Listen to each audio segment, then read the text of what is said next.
Hey, it's Chief Rowley again.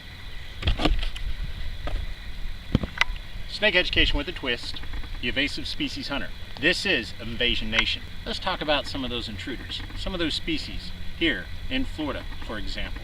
Let's talk about some of the reptiles. Turtles, that's a reptile. And one of the big established species that have been introduced here would be the red-eared slider. Again, this was all in the pet trade. Most of the stuff that we actually have here in Florida as far as the intruders, the invasive species, they actually all started in the pet trade, a majority of them. And guess where? Think about where the #1 import-export of stuff comes out in Florida. That would be in the Miami area, South Florida. We're talking about snakes, birds, turtles. We have even aquatic, the fish. Lord knows the plant life. There's a lot of things out there that we have to be careful with. But let's talk about some of those intruders. We have the snakes, which one would be the Burmese python. A lot of people have heard about those. Those are actually on the Lacey Act now. And recently Florida's passed new laws where you can't just go out and get them like they used to. They're large reptiles. They can get in anywhere from 18 to 20 feet. They're found in Asia, but guess what? Now they're found and established here in South Florida. We also have the brown snake. We also have the lionfish. That comes from the South Pacific and the Indian Ocean. That also started when aquariums, people emptied out their aquariums. The Burmese python, a lot of people believe it had a lot to do with our hurricanes because a lot of people were raising and breeding them. There is a lot of pet trade in Florida. Speaking of pets, when we talk about pets, we should never ever release our pets. Pets, any pet, we should not release. That also includes our plants.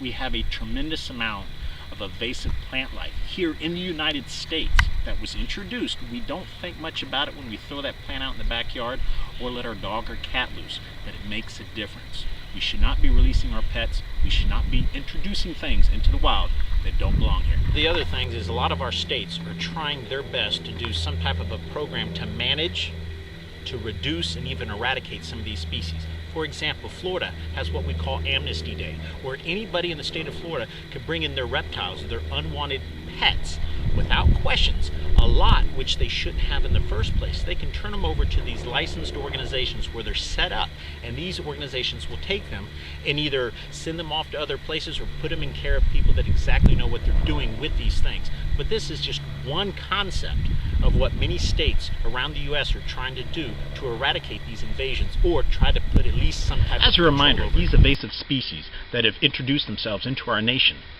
it's bigger than you think. It's not a local problem, it's not county, it's not state, it's a national problem. Like with the Burmese python, they're native to Southeast Asia, but unfortunately they're established here in Florida now, in South Florida. We have new laws that protect ourselves and these creatures. We're trying to eradicate. Another invasive species is the wild hog, the wild boar, the wild pig, my mother-in-law. Anyway, they come through. Look at the devastation they've done. They don't belong in the United States, but they were introduced many years ago. Really brought them over, but they don't belong here. Once again, major devastation to the environment. They're all over, and it's not just Florida. It's not just the United States. This particular issue, invasive species. We need to track it down. We need to control it, manage it, understand it. So what we're going to do is I want you guys to follow me, and let's go and search this stuff. Come on, a romper room. Ah! What we got right here, we got some fire ants. Dangerous fire ants right there. That's what we got, fire ants. Let's see what we got right here. Those are definitely intruders. These fire ants actually were not in Florida. They were not introduced until well over 30 years ago. These little buggers were all here. They're corky, they're dangerous. Guess what? Not touchy, touchy.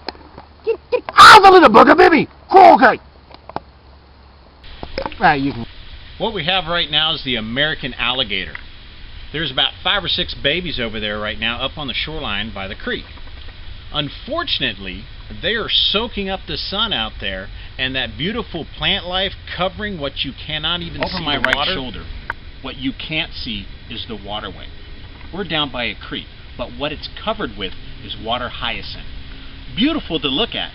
Great area for a lot of aquatic life and animals, but it's an invasive species. It was introduced, and it doesn't belong here.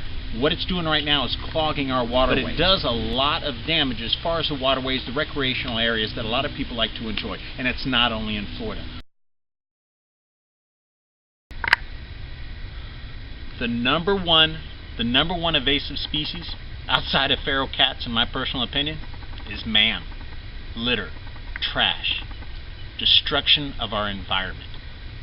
Invasion Nation, I'll see you next time.